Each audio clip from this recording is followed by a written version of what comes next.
Every business I come and talk about, I've had this idea of starting it out.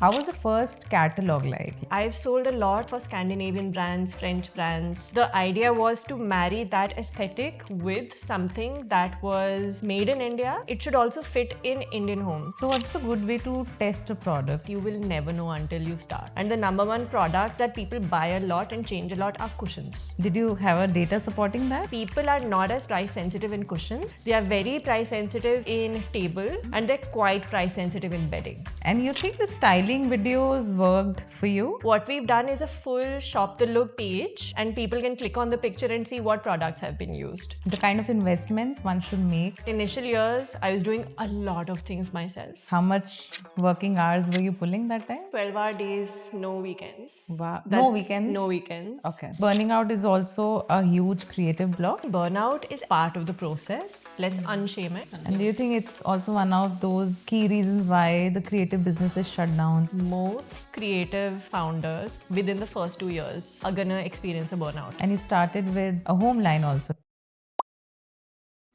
The loungewear? Loungewear, right? You just see a lot of home brands getting into loungewear and clothing brand getting into home.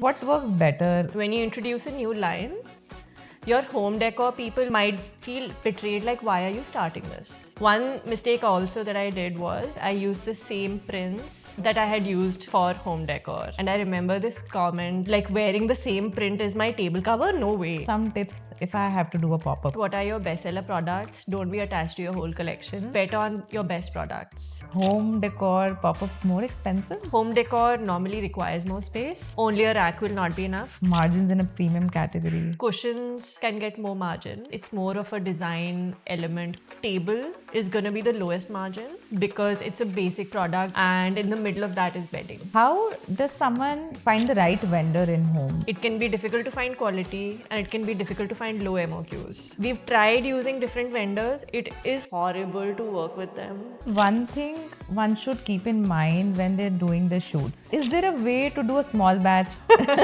Just No? gonna say it, no. You can either do small batch or you can do low cost. So what is it that got organic followers? Do I have anything of value to speak to the 20,000 people that follow us? Yeah. Beyond product?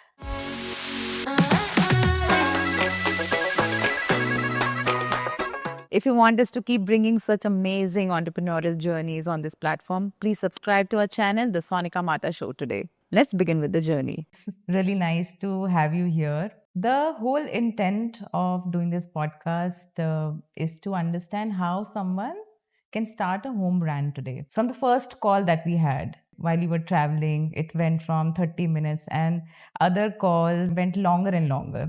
And there was a reason why, because I think we both were very focused on bringing value. Why we are doing this? If there is a person, say Sonika, she's done multiple jobs. She's been in the industry for over 10 years. Now she's exhausted with what she's been doing. She has an inner calling. And there are a lot of people who relate with that. She has little savings and she wants to understand that how do we start a business in home category. There are a lot of things about businesses that people don't really get exposed to. So now she enters a new setup. She goes to an uncle. She says, Uncle, I want to really start something. I have an idea. I have a plan. I want to make a category of cushions, throws, and maybe table linens. What do I do? Now, there are different ways of doing this. Say she can set up her own manufacturing unit. Secondly, she can outsource the manufacturing part. Or third, she could do white labeling. Why we are referring the uncle? Uncle is somebody who's expert now, who's been in the trade for over 10 years, 20 years. He's seen different cycles of business. He understands what works, what doesn't work. When she goes to the uncle, uncle says that, beta, let's do one thing. Do white labeling right now. Now she's very clear and determined that I want to have my own collection only because this is my inner calling. This is my only time to shine. This is my only moment and I want to do it. Now uncle explains that, okay, great call. I want to tell you one thing beforehand, that if you go and do this, you'll have these challenges. So now she's more informed about the challenges, say MOQs. She might change a pricing strategy based on that. She might change a lot of things according to his learnings. So that uncle is actually you maybe today. Someone Let me be your uncle. Yeah. It's, I don't know if it's a funny way of putting it, but say if Sonika did not have an uncle, she would want to watch this podcast today and learn very similar things. I want to start with your journey and also talk about if a person who's starting a home category today, what is the first move they should make? What is it that really matters? Okay, first of all, I just want to say that it's been so amazing to have unfiltered conversations with you. I think we've had 3 conversations so far, Yeah. and it's lovely to see how they really flow.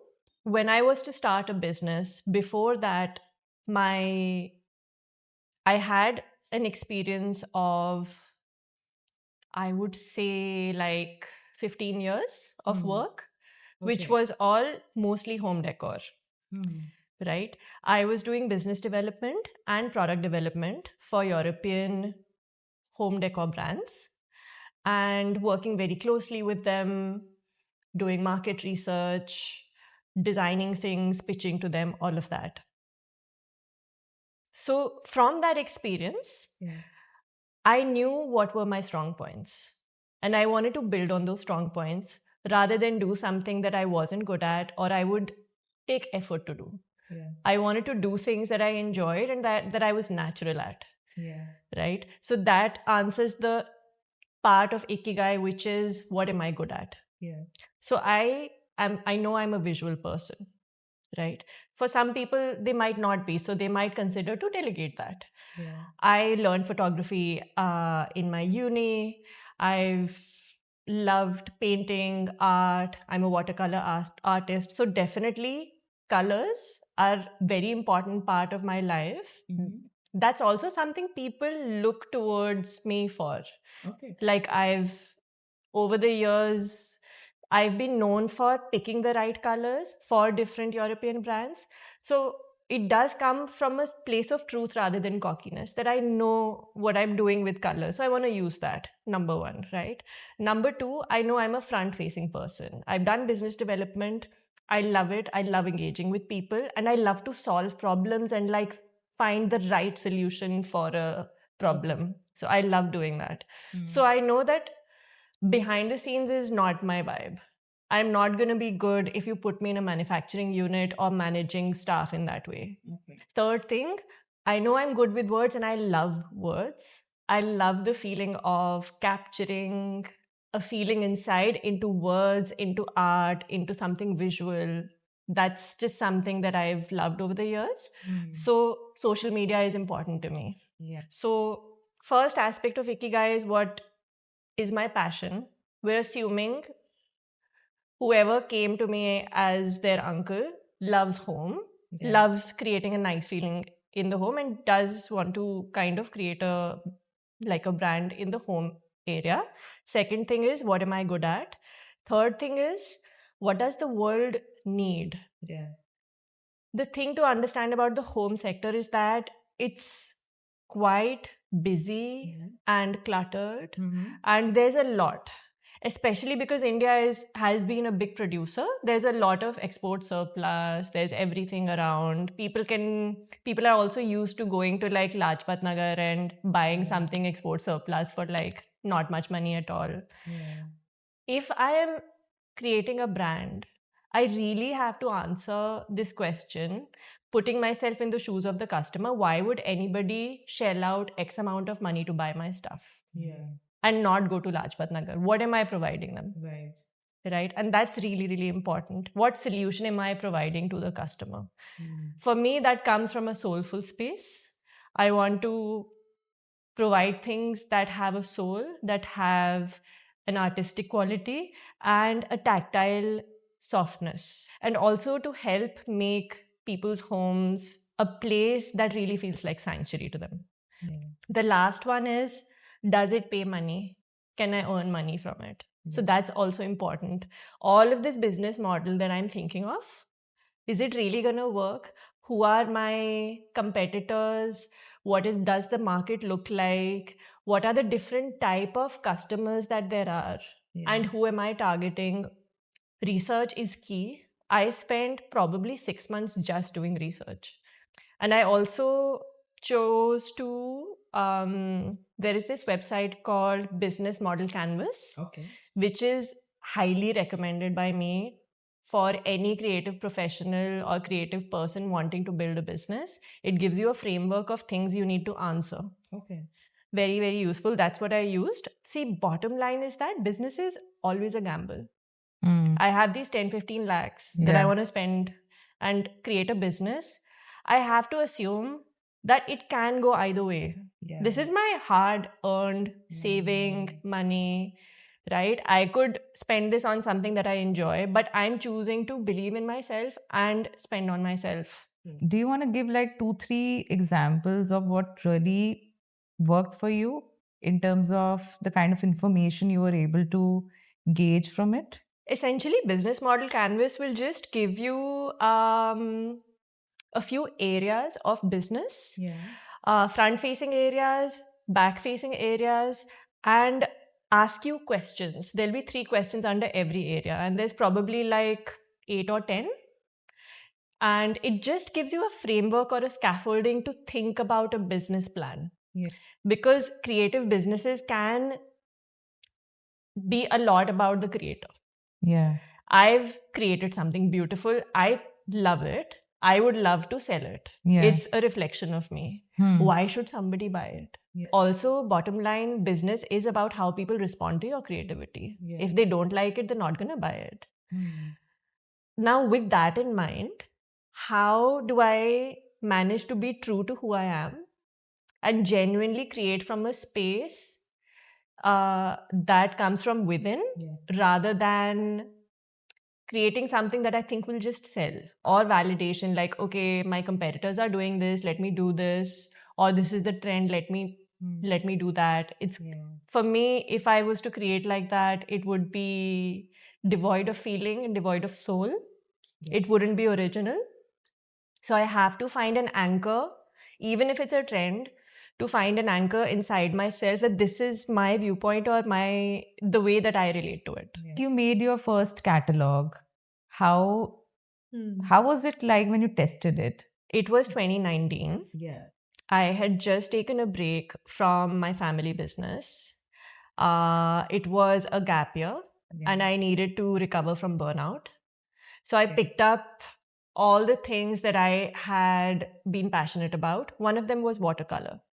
I had actually never tried watercolor before 2019. I was just obsessed with it, and I would find myself Googling things like watercolor duvet cover, or watercolor cushions, or watercolor like artwork to put on my walls or in my home. And I finally had the courage to like give it a shot. So I bought lots of materials and I did lots of online classes. This is what continued during 2020. And from 2019 onwards, I was thinking, what business can I create? It took me 3 years to figure out really what is it that I want to do. But during that time, I was working on my watercolor. So what was clear to me is that to stand out in the home decor market, I have to offer something that is genuinely unique and not in the market before. For me, it was a few things. One of them was I wanted to bring soft colors because mostly from what I saw, there were like strong colors, and in general, India celebrates strong color, bold colors or saturated colors. I'm a person that loves pastels. Second was soft fabrics. Like really, the quality of the fabric should be such that when you touch it, you're like, this is the best that I've ever seen. Can I really bring that level of quality to home decor? Because mostly what I've seen is that people will skimp on it and it'll look really good when you order it on the website, but when you touch it, it's like not the best.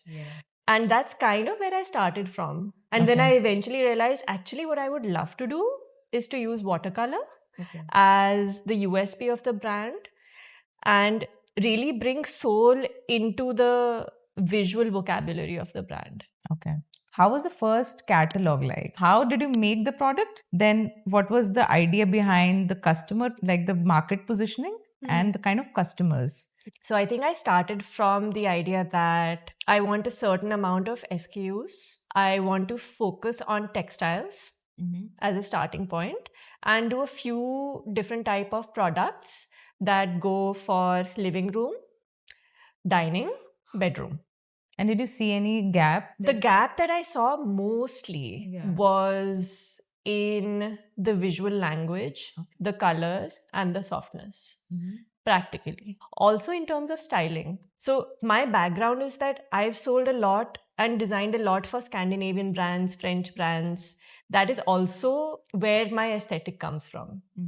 And the idea was to marry that aesthetic with something that was made in India, but at the same time, it should also fit in Indian homes. And I started with a color board, like always. Yeah. It was the pandemic, and my personal need was to feel calm, safe, and cocooned in my home. So those were the colors that I went for. They were quite muted because that's just the energy that I wanted to create. And you think COVID also impacted that energy? I feel like whenever there's any kind of crazy stuff happening around the world, there is a very strong response from within. It can either be to feel very safe and kind of hide, which is I think what many people felt during the pandemic. And now, funnily enough, I think it's shifted because it's been so prolonged and the world hasn't become a better place since then. Now I think actually what people feel is that no matter what happens in the world, I'm going to live it up. Yeah. So now people want personality. But that time it was different. This is a few years back. So I started with a color board.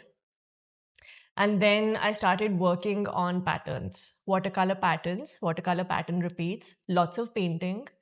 And when I was painting, my personal watercolor style is that I wanted to feel and emulate nature in the best way possible. So I love using granulating pigments that are actually made from like real rocks that come from the earth. It probably took me a few months to figure out what patterns I was going to do, what's going to be the visual resonance between the different patterns. Because when we talk about home decor and a collection, every product has to work with the other product. So in a garment, I'm wearing one garment and I stand out and it's its own thing. When I'm talking about cushions or dining or bedding, there are multiple items that have to work in tandem with each other. After that, it was about how do I bring this into the world? And those were two things, website and social media or content shoot. And I knew that that was something really, really important to me. I guess every founder chooses what they're going to spend on, what's a non-negotiable. They're not going to skimp on that and what they can build on later. For me, it was social media was top, quality was top, design was top. And then whether it was PR, that could come later. Having big number of sales, that can come later. I want to start small. I want to take baby steps. I want to find my footing. And also see how are people responding to it and what are they liking about the collection. I actually want to feel stable and grounded in what I've created. Baby steps. Just slowly, test it first. Naturally. I don't like rush culture. This whole thing that, opportunity will leave you. What's going to happen? Are the competitors going to come?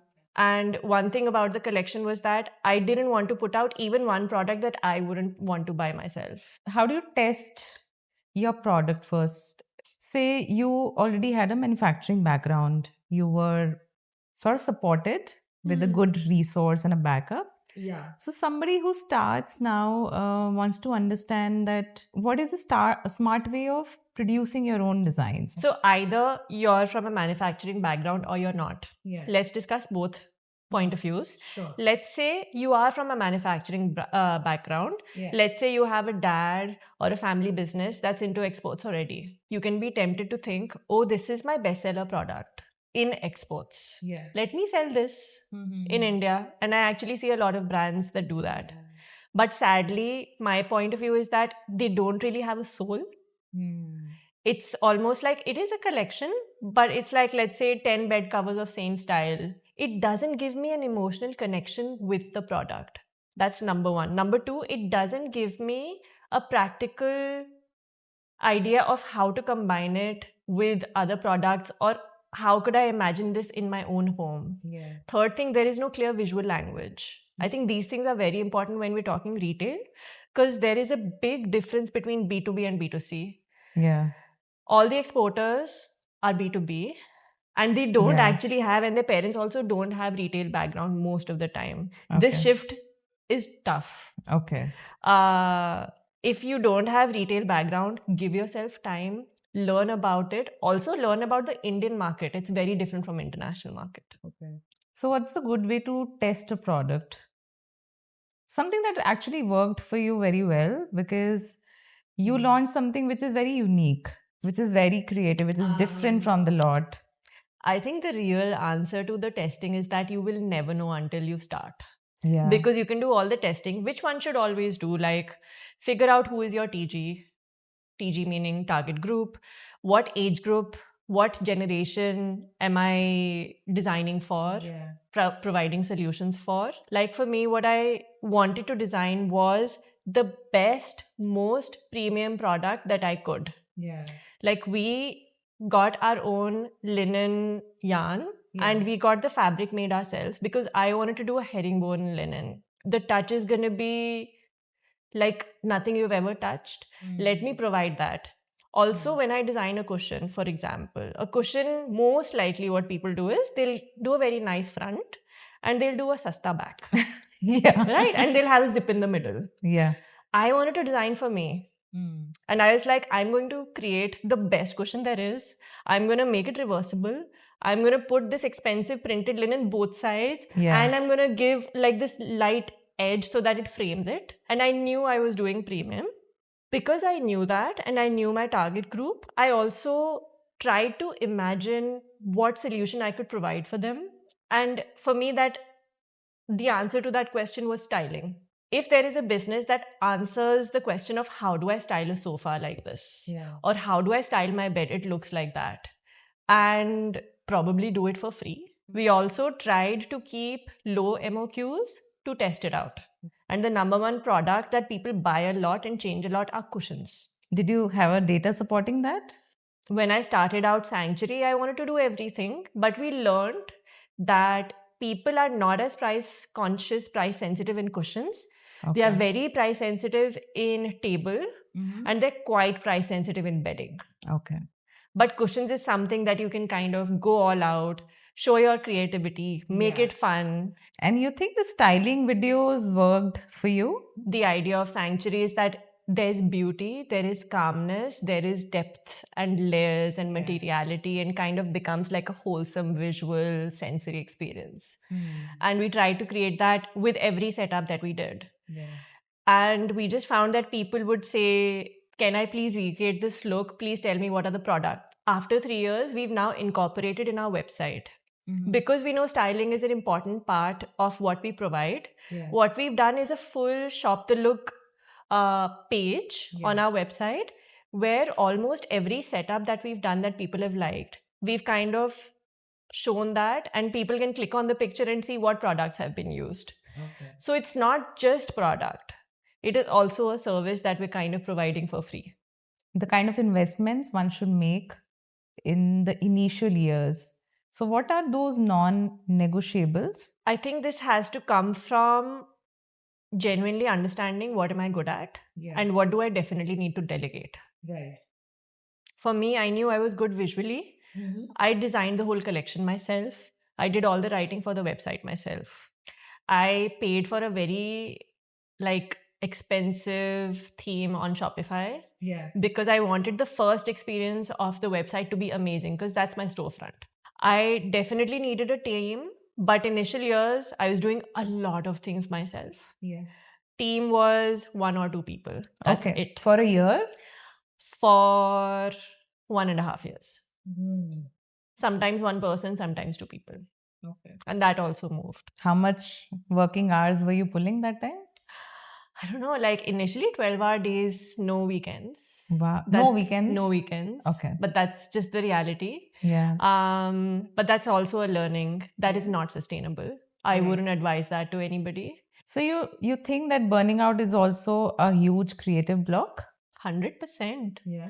I think people forget that creativity comes in cycles. It is not a switch that you like switch on and like, okay, now be creative, create something. And do you think it's also one of those key reasons why the creative business is shut down within 1 or 2 years? I think 100%. I feel that most creative founders within the first 2 years are gonna experience a burnout. So what's the right way to do? Like, because I know we've discussed that you have had a huge reflection on that, and you reworked on that, and I see that you really voice out burnouts, and you talk about it, and it seems very genuine and relatable. I think burnout is actually part of the process Yeah. of a cycle for a creative person. Let's unshame it. Yeah. It's completely acceptable. Let's just make it look like taking a break rather than a burnout fully where I feel like I can't function anymore. So for that, what I would advise is don't be so focused that you're feeling like there's no family life, there's no time for anything else, only one thing exists. Right. I have that issue with hyperfocus, where when I do something, nothing else exists for me. And I have to remind myself that I also have to eat. I also have to like ground a little bit, be in nature, recharge myself rather than just spending energy on this new baby that I've created. I can relate with it because I'm very similar. Like during the shoots, I will not eat at all, like the entire day, and then my body functions well. But then I know eventually you can break down. Yeah. And also long term, it doesn't serve your business. Yeah. So the things that I do now are, number one, I work from home and I've unshamed it. And I also remember you mentioned that your team also starts to build confidence in themselves when they're working on their own, because they also need their own space. 100%. Because if I'm showing my face all the time, they're going to ask me questions that they can actually answer themselves. Any other creative blocks that you see? So before starting the business, I spent months developing the first collection. Yeah. And then for at least 2.5 years, I didn't genuinely create because there was no time to create. I work in cycles. I launch a collection and then I travel. I take breaks and I slow down. I remind myself of what excites me again, what kind of activates me, makes me feel alive, what are the things that I'm finding beautiful. And then I start working on a collection. So one non-negotiable investment in a business is building a team, is what you said, having more hands. 100%. Right? And even if it means that I am losing out on some profits, I feel it's more sustainable. So you think like Sonika has 15 lakhs now and she starts creating business in home. How would she know that this is enough to run the business? Like a break-even point also for you, that how do you define that? I have given myself a peace of mind for 2 years. Let me pace it out. And that was the number for break-even. I would be content with myself and not be hard on myself if I reach break-even in 2 years. I actually reached it in 1.5 years. Great. So what that means is that I have to have enough money to start the project, sustain the project for 2 years. My initial investment was separate. My only focus was the everyday monthly expenses that I'm doing. Let me at least get that much back. Let me at least do that much sales so that I can pay salaries. Then eventually when it starts to do better, let me pay off all the initial expenses that I did for like shoots, website, whatever. Right? That's break even. And then once I reach break even, let me think about what has worked really well. What should I expand? What product categories work well? Who are the people that I'm actually selling to, B2C and B2B? What more do they need? What can I expand on within my own visual vocabulary? Right. So you're doing B2B and B2C both? So in a home decor business, B2C means two things. It means selling on the website or on a physical store, but also working with multi-brand stores like marketplaces, right? And B2B would mean working with interior designers, interior decorators, stylists, builders. That's one aspect. Also, like gifting is a major aspect, which could be B2B or B2C. What is your pricing strategy? Because you've built a premium brand, and I see it is almost as good as Good Earth. I don't know if it's safe to say that. People that are already there in this segment, how are they pricing the same products that I want to sell? And where do I want to position myself? Yeah. Lower than this one, but above this one, but better quality than this one, whatever. If I'm sitting on a lot of stock, I want to move that stock and I cannot have a high markup, right?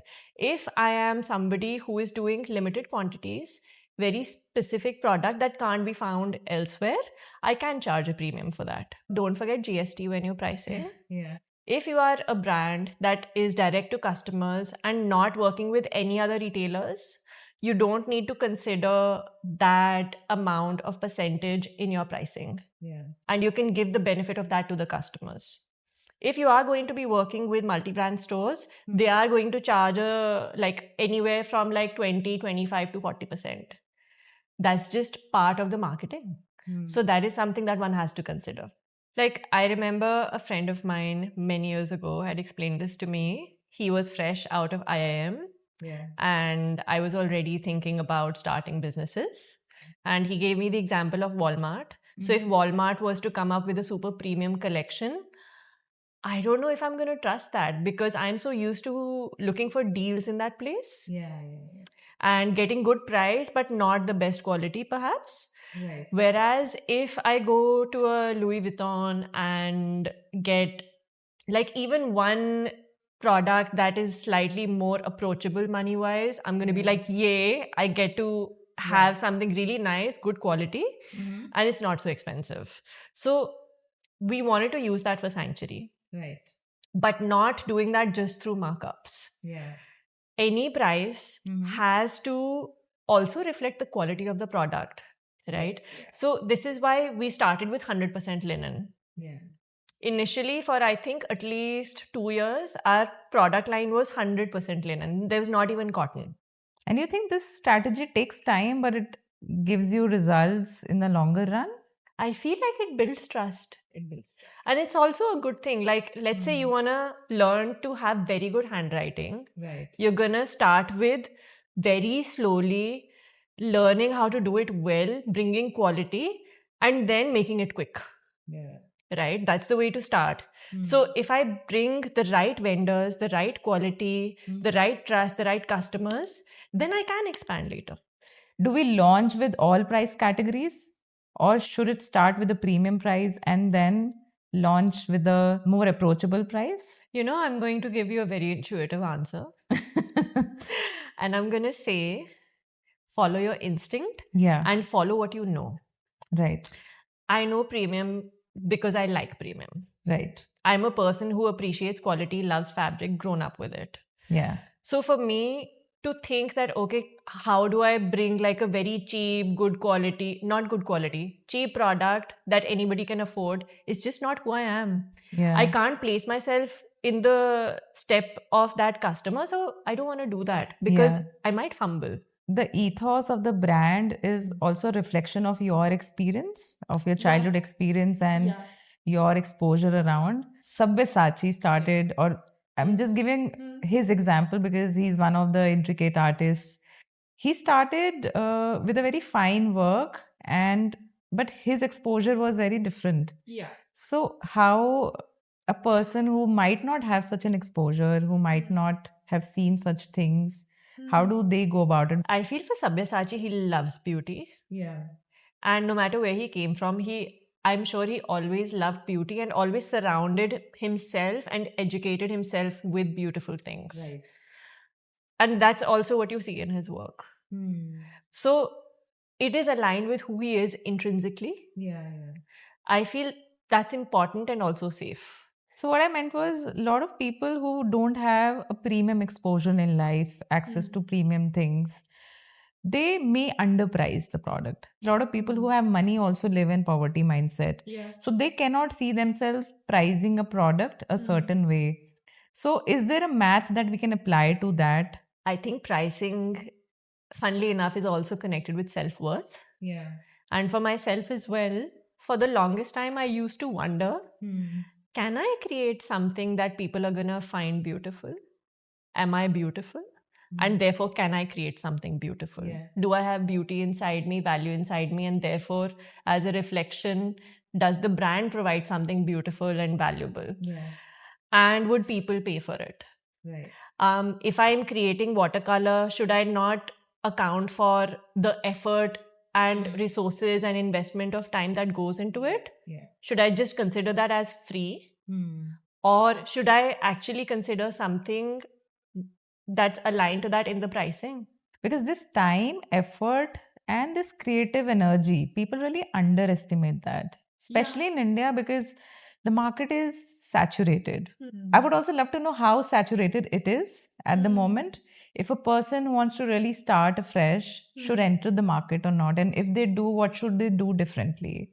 We are living in an overstimulated, overconsumption world, right? There is too much of everything. Right. And it's all generic and mass produced. And another thing is, like, say I like a product, I can actually go to ChatGPT today. I'm not suggesting that, but ask ChatGPT, can you find me alternates? So nobody really knows what goes behind it, right? So how does one really work their way out in this market?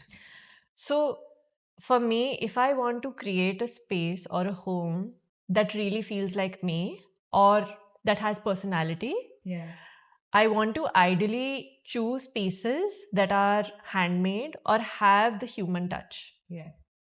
Right? I can buy an IKEA product and I can buy, let's say, something that's like old furniture that has its own quirks, even if it's imperfect. That imperfect furniture is going to give me a sense of aliveness a lot more than the IKEA furniture. I'm not saying don't buy IKEA. I also use IKEA at home. It has to be a healthy balance. Right. But I would say it's the same with home decor or let's say cushions.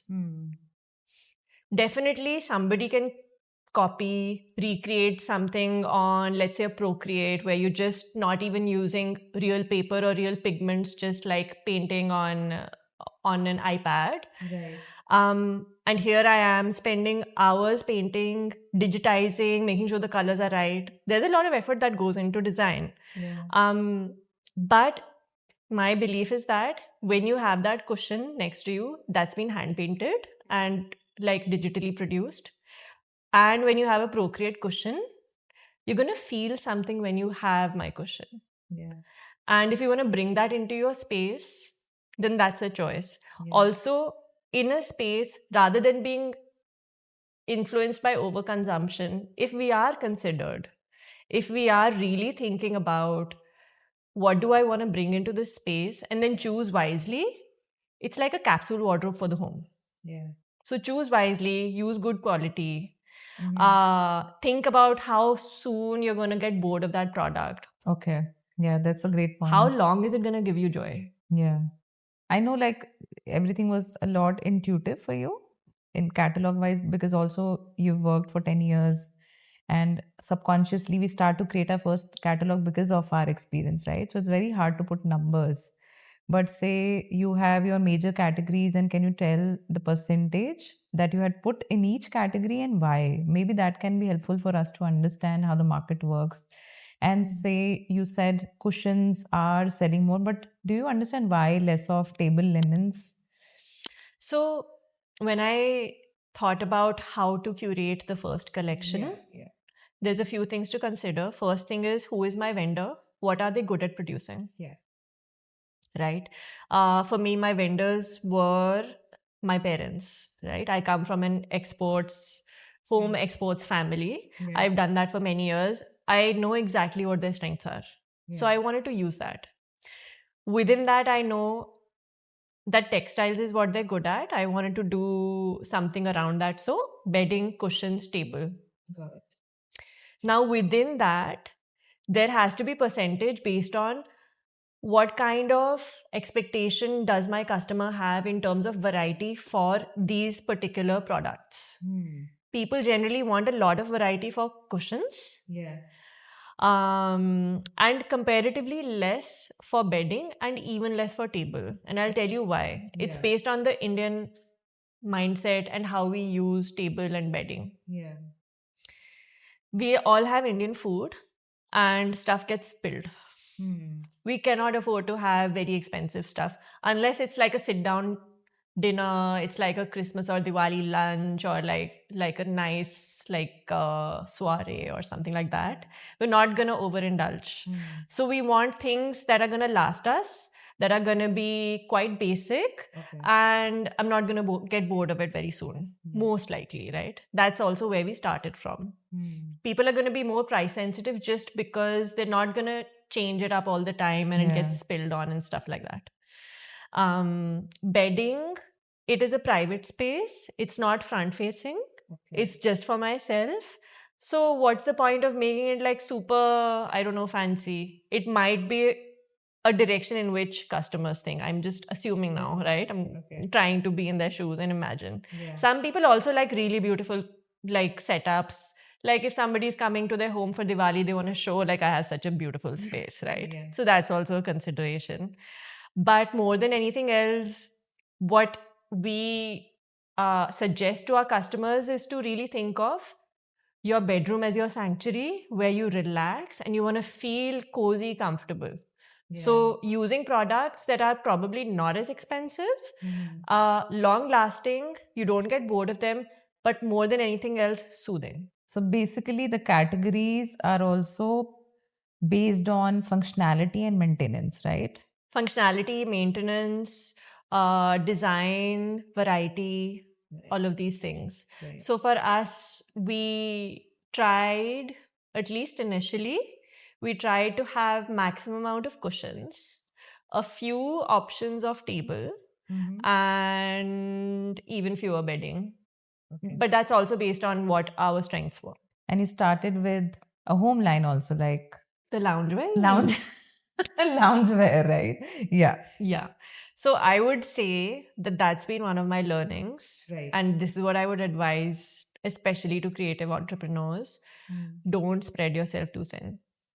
Because when you try to do too much, when you think about, oh, I can do this also, and that's also a great idea, and my competitors are doing this, maybe I should jump on that ship. I started a loungewear collection, I think in 2023.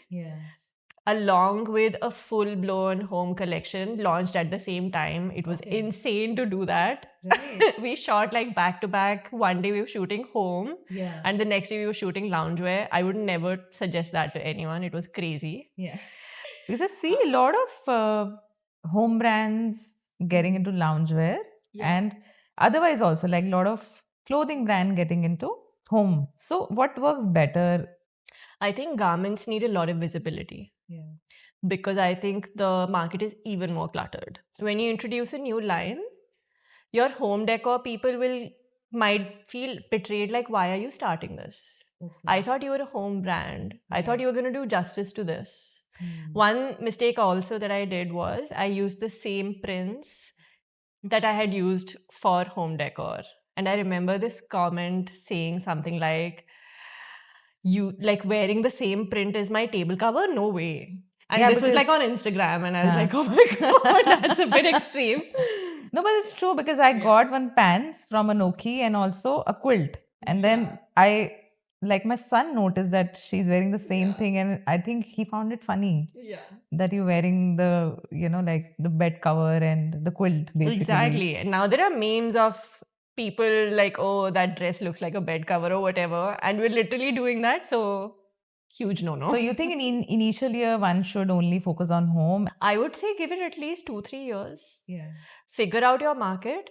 Before starting a new line, think about how you can do best within the line that you have started actually. What is working, refining that more. What are those plugins that you use that people could come and be your repeat customers? Because I remember you mentioning that you have a decent amount of repeat customers. Yeah. Our repeat customers, I would say probably 20%, 30% Which are is a good repeat number. customers. Yeah. And I'll see, for example, a person who bought a linen herringbone table cover 2023 Yeah. in Ivory, and yesterday they placed an order for a oatmeal herringbone linen table cover, same size, everything, right? So that's a really good sign for me. I feel like they were happy with their product and now they want to expand their collection and they're coming back. That's the objective. The difference between garments and home is that home is not an instinctive buy. It's not an impulse buy. It's never going to be. Right. Most people, it's not. So it's going to happen when somebody's thinking about a home, maybe they've moved into a new place, Yeah. or somebody's coming over. So, how to build trust in a brand which is a standalone brand, right? You don't have a physical store and you have online presence. Give quality, listen to feedback, respond to the feedback, and genuinely try to do better. I think trust is an instinctive thing. Yeah. People can pick up if you're trying. Would you be okay to tell what's the average order? I'll tell you about order value. So there's a difference between garments and home decor. In garments, if you put up a sale, people are going to be like, oh, I love that dress. I saw it on an ad. Let me buy it quickly. Yes. It doesn't work the same way for home. People are going to buy when they want to buy. Even if you put up a sale, there's no guarantee it's going to work. Okay. So actually, sales, in my experience, don't work so well. Unless I'm desperately in need of cash and cash flow is tight and I need to kind of liquidate. Yeah. Okay. It's a different mindset because if I like a cushion, I'm going to keep it in my mind and I might circle back to it when I need it, when I'm acting on that project. Yeah. That's interesting to know. And in terms of order value, our order value is normally probably 6,000 to 8,000 rupees. It's not very small. Yeah. People will order less, but they'll order bigger quantities. So basically, I would love to know if a person who starts home brand, they want to test out the market. They want to see the product market fit. They want to understand how people are behaving to it. Yes, friends and family is the first way to go where you get your direct feedback. Yeah. So a lot of people suggest that let's do pop-up. And I also think that it's a great way of doing it because the kind of investments are lower. Yeah. And you try to understand with each pop-up that what is working well or not. So it'll be interesting if you give me some tips if I have to do a pop-up today. In terms of a pop-up, I would say think about what are your bestseller products. Don't be attached to your whole collection. Yeah. And bet on your best products. Make it look visually stunning Yeah. because you want to have mind space in the person who looked at it rather than just people who bought it. Yeah. You want to create a space, make it memorable. And you think which spaces are good for home in terms of pop-ups? Because I haven't found. It's very tough. Garments are great for pop-ups because garments are impulse buy. Home is not. That's the biggest thing. so I have seen, say in Delhi, there are very niche pop-ups that happen annually, and there's a good amount of footfall. Yeah. And majorities you see fashion, jewelry, and skincare, and some home too. So you think, is it sensible for a home brand to start in that space? One always has to try. I feel like in the first few months, your feedback is going to come from first friends and family, sure. Yeah. Second, pop-ups. Even if it's not about sale, you're going to get real-time feedback. What are people looking at? When they come to your stall, what do they gravitate towards? What are the colors that are working? What are the fabrics that are working? Price points that are working, right? So I get a lot of intel through that. So pop-ups. Third thing is also multi-brand stores. Yeah. If I'm pitching to, let's say, a House of Things or any multi-brand store for that matter, I will share with them my whole catalog. They're going to pick a few products. That's going to give me intel. Okay. How those things sell on their website versus my website is also going to give me intel. My Shopify order list is also going to give me intel. So keep your eyes open, start small, don't stock too much. Even if it's more expensive, get intel and then re-strategize. I would say in 6 months. Are home decor pop-ups more expensive than the fashion pop-ups? It's the same pop-ups, Okay. but home decor normally requires more space. Yeah. Only a rack will not be enough most of the time. Yes. Also, people are not going to most likely convert right there and then, Okay. because it depends on where they are in their mindset towards their home. So it's a great expectation. Once you're starting out, you know what is going to really happen in pop-ups. They may not convert into actual paying customers, but it's more about retention. It's more about visibility Word of mouth. and also word of mouth. And Let them remember that there was a Yeah. brand like Sanctuary. right. Yeah, that's what I would say. But pop-ups are limited in terms of sales. Any simple math that we can do for margins in a premium category? Just remember that cushions can get more margin Yeah. just because it's more of a design element product. Table is going to be the lowest margin Yeah. because it's a basic product or almost like a commodity mindset. So people are going to compare apple to apple. And in the middle of that is bedding. There is design element, but also very price sensitive. Most price sensitive is table, so keep lowest that you can. Okay. Middle would be bedding, highest would be cushions. Okay. And even within cushions, divide it, have some really stunner cushions that are more expensive, have like a mid-range variety, and also have some basics that are price competitive. I remember that you mentioned that in home you need a lot of variety for people to come to your brand. And honestly, that was a very great plugin for me because I come from a place, as I mentioned, that I come from Panipat and it's a home for amazing textiles. The USPs that work in home are number one, either like variety, Yes. where it's one-stop shop, everybody can come there, buy for the whole house, figure it all out, and be done. So one vendor advantage. Yeah. That's one thing that you could offer. Second is specialization. So very specific product so that people think of you as product centric. Yeah. Let's say quilted embroidered bed covers. Right. You have an amazing rolling machine of 3 meters. You've been doing this in exports and you can do that. That's a viable business. But it's not going to be so much into margins or like markups because then again, you're slightly commodifying it. Right. Third thing is make it into a lifestyle collection. Even if it's small, even if less SKUs, think about how can I create a unique look, whether it's a tablescape, whether it's a bedscape, whether it's a cushion clump. It could even be one of these three. Yeah. But amazing mix of materiality, some glass, some metal, some fabric. How can I mix it? Or make it completely unique. Like, for example, there is this new brand called Lazy Susan.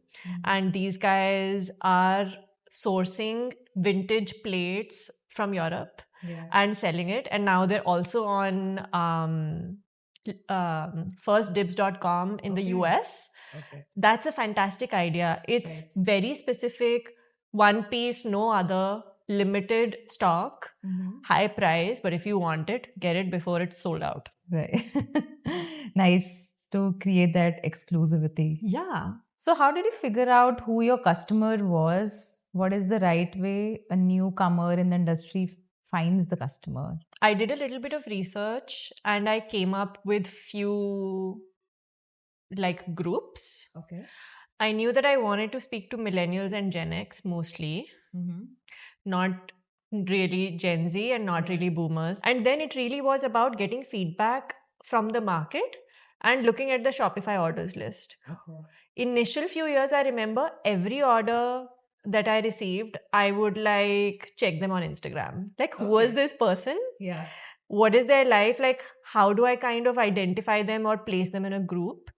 And then eventually we also realized that we were getting a lot of orders from interior designers. Okay. So we realized that perhaps this is another area where we should kind of provide specific solutions, cater to them specifically, just because we realized that A lot of times people buy home decor when they move into a new house, Mhm. and they buy the home decor that their interior designer has suggested them. So many times people would like directly go to a link that's been sent to them by the interior designers. Okay. So it meant that we had to speak to interior designers also on our socials Right. or also on our website. Right. How does someone find the right vendor in home category? I think it can be a slightly tricky and a question with some burden. Finding the right vendors for your product can be hard for two reasons. It can be difficult to find quality and it can be difficult to find low MOQs. Most home decor vendors are exporters that are used to big MOQs, and their mentality is to not go under, let's say, 100 pieces per SKU. Okay. And they're going to find it very burdensome and like a waste of their time to engage with you. Yeah. This is also where a lot of exporters were, including my parents. Yeah. And now things are changing slightly. It's a different mindset for vendors to think maybe I can provide less quantity, maybe charge a little bit more, Yeah. or obviously use stock that you already have. That's a choice. But for me, when I look for a vendor who had great quality, even if slightly more expensive, and good exchange, like good experience of working with them. Because I'm looking for long term. I don't want to find the cheapest vendor and keep changing them every 3 months. Yeah. I don't have time for that. I want longevity also. That's how I'm thinking about my business. Yeah. So, for example, we work with one of the best digital printers in the NCR region. These guys print for Zara and like all the top brands, Yeah. and the quality is impeccable. We've tried using different vendors. It is horrible to work with them. Oh Yeah. my god, it is so hard to Yeah. explain the color. They'll kind of make mistakes. They'll waste fabric. Like, it's important to remember sometimes if you're trying to save money too much, you're going to spend money. Yeah. So think long term. We can also see it other way, that there are vendors who can actually meet your MOQs and are also more sensitive in terms of price.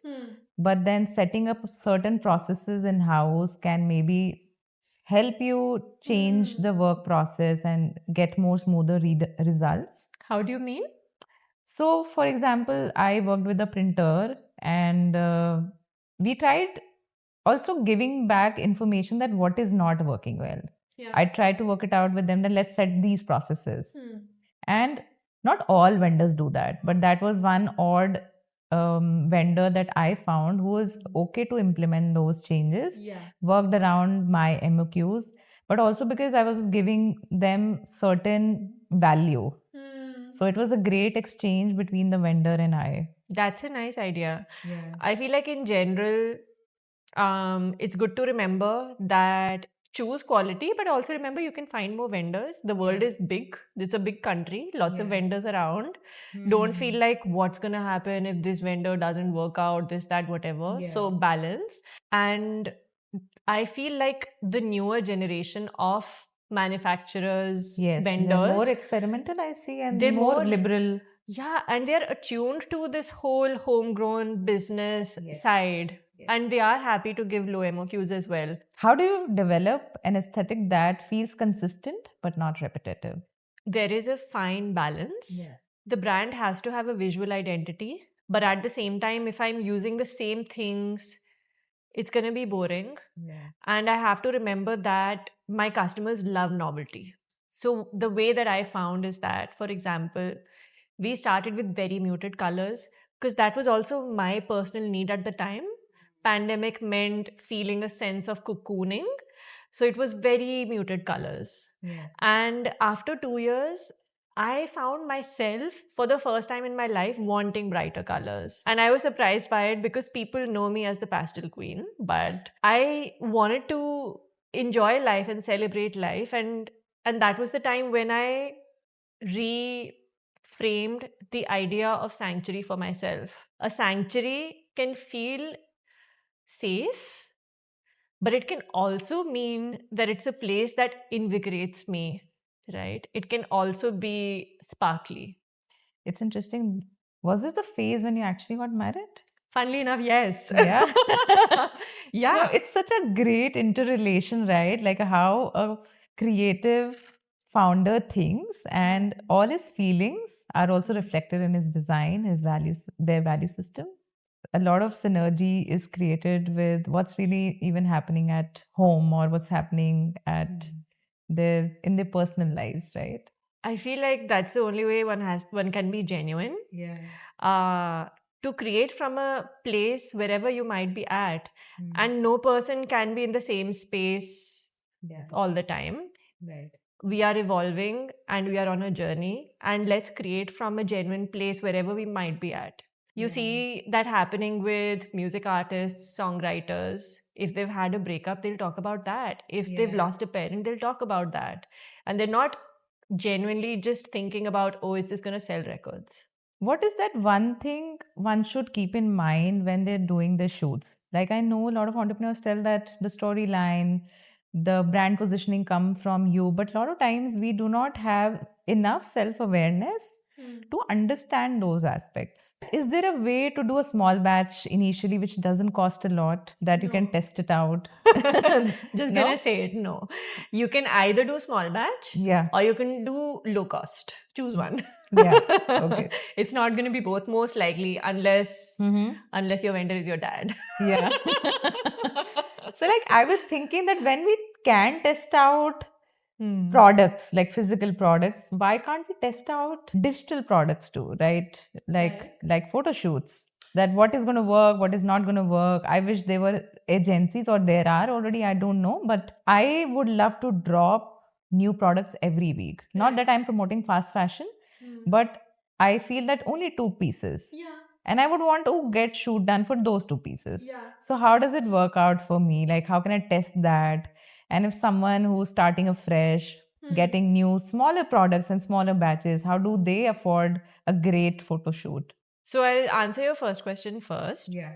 When I look at a photo shoot, to simplify this, I would say come up with 3 words that describe the visual identity of your brand.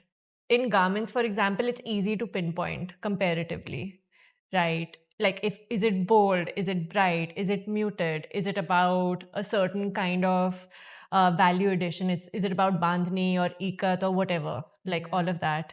What are the colors? How much visual interest? How busy or muted is it? All of those things. So let's define it in 3 words. That becomes, let's say, the overarching visual identity of the brand.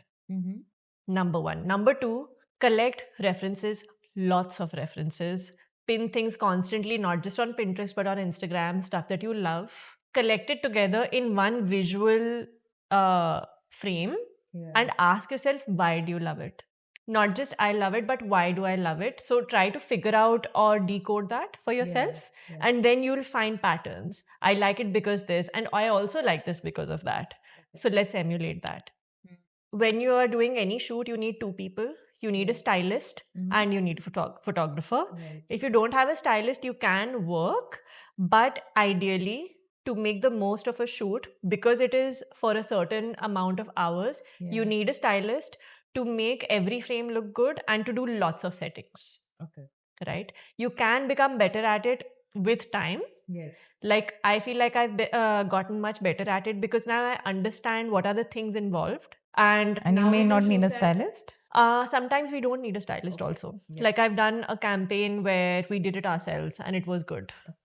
Because we kind of figured out our own look, and we knew what were the props that were needed, what were the angles, the light quality, all of that was required, and we were able to do it ourselves. But ideally, using a stylist will always give you a better result, and it's worth it. So is it also a non-negotiable investment in the initial years, especially when you do not have the right understanding of aesthetics or cracking the right code to your photo shoots? Depends on your business model. If visuals are important, 100%. So I'll get back to the first part, looking at your Instagram, the digital platform, even the website. There's a whole feel to it. There's a whole mood to it. It's nice to know that colors define a lot of the mood and the value system. Apart from that, what really worked for you? You have a great following right now on Instagram. So, what is it that got organic followers today? Funnily enough, the thing that we get the most amount of traction from, or let's say most kind of response, are genuine posts not about product, that are about personal journey and looking after ourselves. Because Sanctuary is about looking after myself, inner sanctuary and outer sanctuary. Right. So, as a creative founder, there are a lot of people who will relate with doing a lot while being a creative person. Yeah. And then topics like imposter syndrome, looking after myself, Yeah. sleeping well, valuing my creativity, taking breaks, burnouts, all of these things become really important. And people love to be able to really genuinely connect on that. So it also comes from a space where obviously there's no agency who's doing this curating. Oh, there is. There is? There is, yes. Okay. I hired an agency. That was one of the first things that I did, along with hiring somebody to build the website. Yeah. And I've continued to work with them. And it's been useful to have the same agency because they've also learned over time what's important to Sanctuary. I've never had an agency who did marketing. So my assumption was that whenever a person who is more involved on their platform, especially talking about personal issues, it is hard for an agency to connect and be more involved and evolved also with time, that what is working, what is not working. Because at least till last year, I saw that a lot of digital platforms were more about editorial pictures and not personal talking. This year, I see a lot of founders coming up, talking about their failures, mistakes, and I see more vulnerability. And I don't know if I'm right, but it's also coming a lot from Gen Zs. I see more Gen Z founders talking, and then the trend is also catching up with our generation. This is just a thought that an agency would be even this much involved to bring your personal aspects, or was it you who was leaned on that I want to talk about it? I feel that authenticity is really important on social platform because there is so much that's going on and one needs to figure out how to really connect with your customer or connect with the people that follow you. Do I have anything of value to speak to the 20,000 people that follow us beyond product? Let's say somebody bought a nice cushion once and they followed us. Do they really want to listen to all the things that we sell to them throughout the year? No way. It's exhausting in a way. I don't want to be pitched myself. I hate when people pitch me products. I just love when it's a nice visual, and I love it when I can connect with something that's relatable in my own life. So was it your idea to bring in more of your personal story? I think both sides. The agency is a boutique agency, and I actually have always worked very, very closely with them.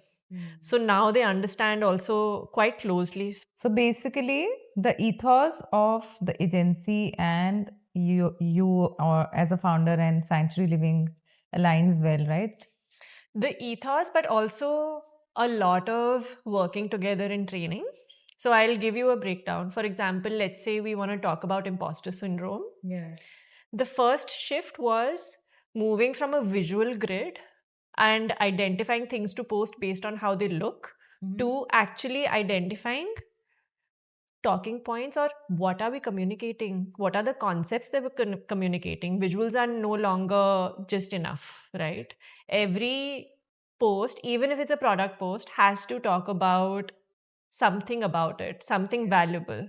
So that was one shift that we did. If I talk about, let's say we're talking about an imposter syndrome post, I will first probably do a write-up.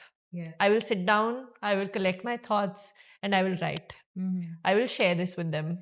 Then they will come up with a carousel. That is also including my own pictures that I've uploaded on a drive over the years from my travels, from my life, from the art and how I live.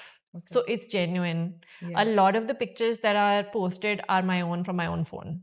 So there's a mix of campaign, there's a mix of pictures that the agency takes per month and a mix of our own pictures that I take personally. And then it kind of gets built on that. So it's super collaborative. Do you also set a boundary when putting out yourself in a open space like that? I think it was harder initially because it Yeah. feels a bit daunting Yes. and exposing. But I feel very safe right now within this community that we've created. It's really lovely to be able to share genuinely from the heart. With like so many D2C brands coming up today, how does one with a creative mindset handle the digital exhaustion that they face? Because there's a lot of competition out there. Do you mean as a customer or as a founder. as a founder? Yeah. In terms of connecting to people? Yeah. Like, do you set boundaries? Do you set that how much you want to show? What we realize is that we don't need to post as much. This is Yeah. personal choice. Post quality, not quantity, and be genuine as much as possible. Yeah. Put yourself in the shoes of somebody that follows you. Don't bombard them. But at the same time, not to rely completely on social media. Emails are very important. Yes. I was about to ask, newsletters, do they work out? We're only just going to start. It's Yeah. been a dream of mine, absolute dream, to start a blog and a newsletter thing because I am personally a person who loves so many different things and has a holistic vision of sanctuary. Yeah. Like, I'm a person who loves Ayurveda, loves homeopathy, loves essential oils, loves spirituality, art, so many things, right? Right. And all of these aspects could come together to create like a really juicy way of sharing information. It could look very nice and not just product based. Yeah. And let me also ask myself, what are the newsletters that I love? You've collaborated with interior designer, right? How did that really worked out for you? Anything in particular that worked out for you that the other can also look into? It is always good to understand two things. Yeah. What are the specs that they buy based on?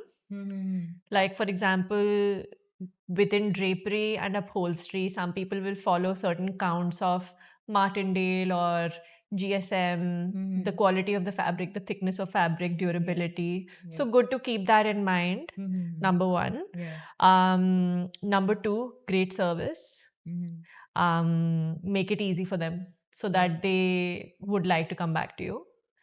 And think about price points. Ask them about price points. What are the cutoffs or what are the comfortable prices that they would, let's say, buy a bed cover at? Okay. It's good for you in terms of feedback or future collections. So, someone starting up new wants to build a team. Any tips on that? That how they can form their first set of team? So when I built my team, I was aware that there are things that I do personally quite well, and there are things that I need. Like, for example, I am a person who has lots of ideas, but I need someone who can bring those ideas to execution. So I need that person. So I would look for that. So keep a few of those things in mind, for example, right? But beyond that, integrity, intelligence, energy, fast learner, very important, so that they can keep pace with me, because I'll get bored if somebody, like, if I have to explain a thing twice, I'm just like, guys, come on. Yeah. Right? It's just nice to be able to have a good time when you're working with people. So let's choose this that. person who was with you for almost 1.5 years, this one person, were they like multitaskers who were Absolutely. And that's the number one thing. Even when people are applying to a startup, it's very different from a corporate experience. And that's kind of what you're going for. You're going to get a taste of all different things that are going to happen. You're going to be put into different situations and you're going to learn a lot about yourself and your skills. Something that you will never be able to try in a corporate setup where you're expected to do certain things only. Yeah, which is very restricted, right? So initially, when you're starting a business, you can't pay them a lot and you don't have brand name, right? So they're coming for experience. First, few years later, you have a brand name, but you can't pay a lot. They are going to move, assume that, make your SOPs in a way where you're okay when people move and don't take it personally. Now I'm gonna do this rapid fire round with you, and where we're gonna give like quick answers. Okay. Um, everyday home hacks, and it's about conscious living. So first is festive season is coming around the corner. Everybody wants to refresh their houses. Some underrated smart decor elements that can make a huge difference. I would say just change a cushion or two, bring color in a place that you feel is slightly dead. That changes the most amount of energy in a space without spending too much. Let's talk about smart investments. 3 to 5 timeless pieces that you think are totally worth spending for any home. A really nice, cozy comforter or razai or dohar that you love, that's like your cozy space, number one. Number two, really nice piece of art that really speaks to you. Number three, plants. Wow. Love plants. Yeah. Love the energy, the oxygen, the anti-pollution, everything about it. I think plants are so underrated in a way, right? 100%. Love plants, completely change the energy of a space. Energy and add so much color. Yeah. And here's the thing. I know plants can be hard for people who travel, Yeah. including person like me. Yeah. So we just now keep like cuttings in water because they don't die out on you when you're back, let's say after a week or two. Okay. You style so many beautiful setups. Can you share 3 styling tips for festive table versus your everyday table, which is also easy to maintain? So if you're looking for like a nice, beautiful table setup that's going to be memorable, your canvas is your table cover. I know a lot of people have really beautiful tables, but that is your everyday, right? If you want to make it special, use table linen in striking designs and think of the whole theme together. What cutlery and what crockery you're going to use on top of it. Use table napkins, even if they're cotton, because they bring such a nice variation and contrast to your plates. Fresh flowers, even if not candles. I know candles can be a bit tricky, but at least fresh flowers. And like, what about napkin rings? You can use napkin rings as well, definitely. Definitely. That makes it more like festive and special.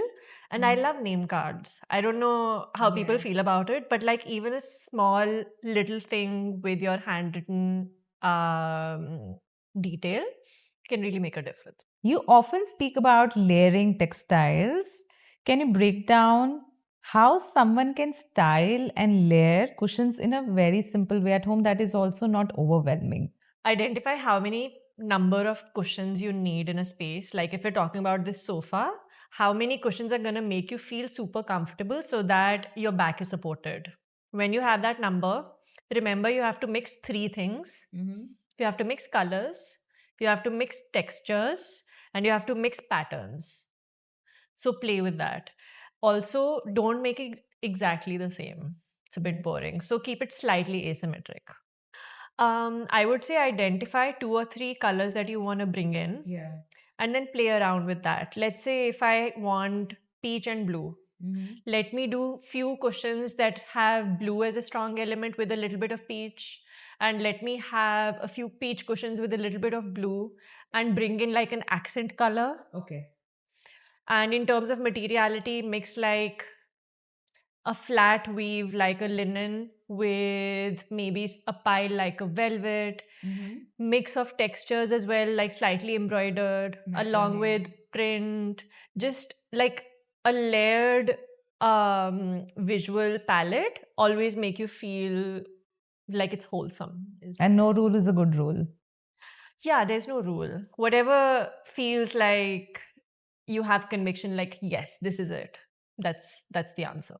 Can you share 3 top sourcing tips for people who want to either build a new house or refresh their house, which can also be done in a more mindful way?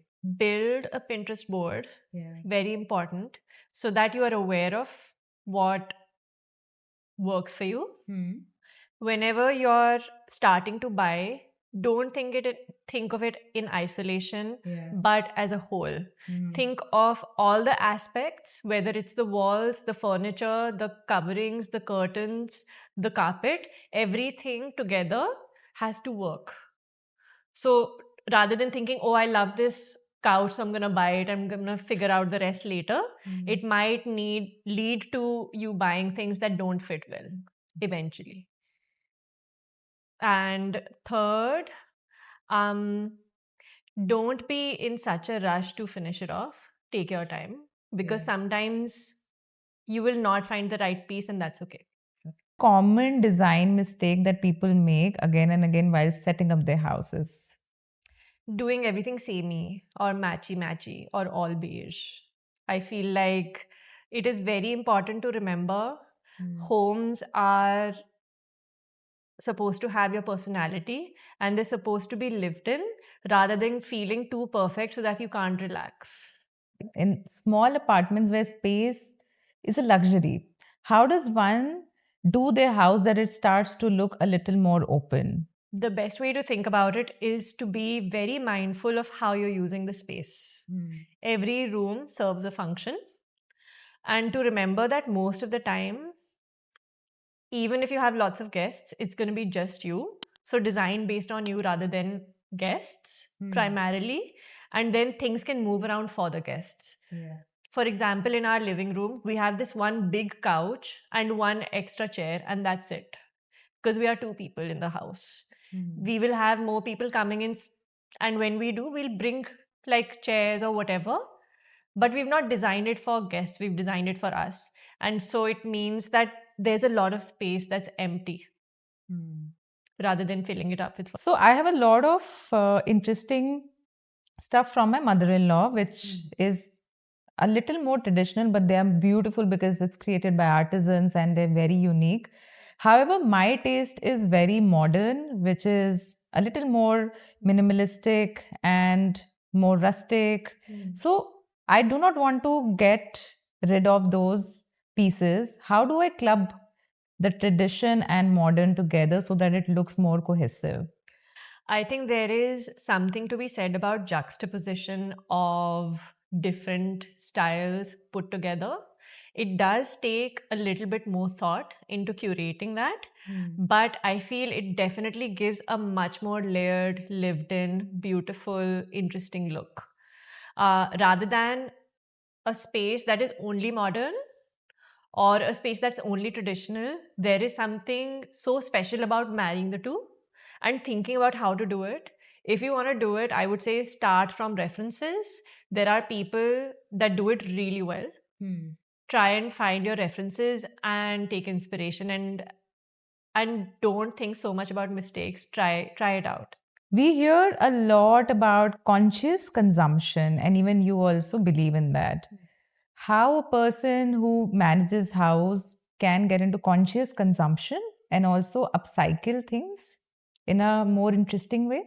I think conscious consumption starts with understanding what is it that I really need and shifting the mindset from let me buy for all scenarios to let me buy for main scenarios. That is the first piece. Second is conscious means buying good quality so that I don't have to replace it all the time. So that means also buying things that I'm not going to get bored of, that really connect for me, and I'm going to love them forever. Upcycling tip that you can give me, because I love upcycling. I'm also add on to that. Perfect. So if you have, let's say, a bed cover or a table cover, you've had enough of it in that space, make it into cushions. It's the easiest thing to do, and cushions you can place anywhere. So it changes the space, it changes the product, but you can still use it. I use a lot of old vases and my candles and put it in the vase with dry flowers. I also use table mats which are old or stained as tray protectors or tray covers, which really enhances the whole look of the tray. Yeah, like, and there's a bag, actually, this is a bag, I'm using it with flowers as a vase in itself. yeah. So. It's beautiful. I think just upcycling is about creativity and rethinking a product in a different way. Yeah, so we need not to buy a lot. We need to rethink of ways of repurposing what we have already. Before I'm like throwing away something, let me think about how can I give it a new life. So this is also a great way which I personally follow, that each Diwali I'll buy only two, three pieces which are very relatable and then refresh everything else so that the home starts to look great. And of course, fresh flowers are lovely to add. You do a lot of linens and cottons. Yeah. How does one maintain them? Because it's very hard, especially in an Indian household today. I think there's a lot of confusion, especially about linen, and a lot of people think that it's only to be dry cleaned. Yeah. I've personally found that linen is very sturdy. It's stronger than cotton. It is considered an heirloom. In Europe, grandmothers will pass on their linen like bedding to their granddaughters because it lasts so long and becomes better with time. The more it is washed, the more softening happens and gets better. So to take care of linen, you don't actually need to do a lot. You don't even need to run it on like heavy or hot cycle. Just even a cold cycle, you basically can't destroy it. So when you have a linen mat and by mistake you drop food on that, and it's very humanly to happen. How does one maintain that? Because I see a lot of stains on my own table mats that I love the most. So this is a common issue, and I feel that there are a few things one can do. First thing is, as soon as it happens, just wash it with warm water first thing. Sometimes based on the fabric, you could use like vinegar, baking soda, stuff like that. But more than anything else, my tip would be to perhaps use things that have prints in them so that the spot doesn't show as much. And also to embrace it. Like it's adding character and it's a memory from a beautiful time together. Most people find colors confusing. Can you break down some simple color rules or ideas for both new homes or one being refreshed? Okay. So I think color theory is a very simple way to approach this. If you want harmony, go with colors that are next to each other on the color wheel. For example, if you want to do something with pinks, add burgundies, add ochres, add peaches. If you're going for a cool collection, let's say blues, you can add greens and perhaps yellows. All of those will create a harmonious feel while creating a variety. If you want energy and boldness, go opposite the color wheel. So for example, we love pink and green and our customers love pink and green because it's naturally there in I nature. love it too. My wedding lehenga was mint and pink. There we go. Exactly. It looks really nice together. It doesn't have to be like very saturated or strong colors, but opposite the color wheel will create nice interest. So a few combinations that we love are, let's say, browns, peaches, and blues because they're opposite, or let's say pinks and greens and things like that, essentially. One color mistake we should totally avoid. Color mistake? Don't think there's any color mistake. I certainly knew your answer, but I was like, let me ask, maybe there is. You mentioned that one can also do Vastu correction using colors. Can you just guide us on that? Definitely. Like, this is the biggest thing that I found last year and I loved it. I love Vastu and I love thinking about what are the ways in which we can create better energy in the home. So the thing that I found was this. There are different directions in Vastu and each direction corresponds to a certain element. So let's say north will be about water and east will be about air and south will be about fire, or like that. And therefore each direction also corresponds to some specific colors. So the easiest way to bring better energy into a specific room is to figure out which part of the house does that come under, which direction it comes under, and figure out the colors that work for it, and choose your soft furnishings or interchangeable pieces accordingly. Like, normally we don't have the time and energy and money to change the whole vastu or to change the whole furniture or whatever, but vastu correction can be done using colors. That's the biggest thing. Can you help me with one example? Most of the time when people talk about vastu, they'll talk about directions. It's not just about that. Imagine you have a box, and imagine this is the center of the box. This is your north. So you have to understand and figure out, if this is where your bedroom is, which quadrant of direction is this falling under. It's not about what it's facing. It's about which area. Imagine your house overall as a boundary, your center Brahmastan, and if my bedroom, let's say, is falling in the south, I have to use warm colors that are connected with fire. So not reds, because that would not be relaxing, but pinks and browns and burgundies and violets, that kind of way. That's kind of how I would say it.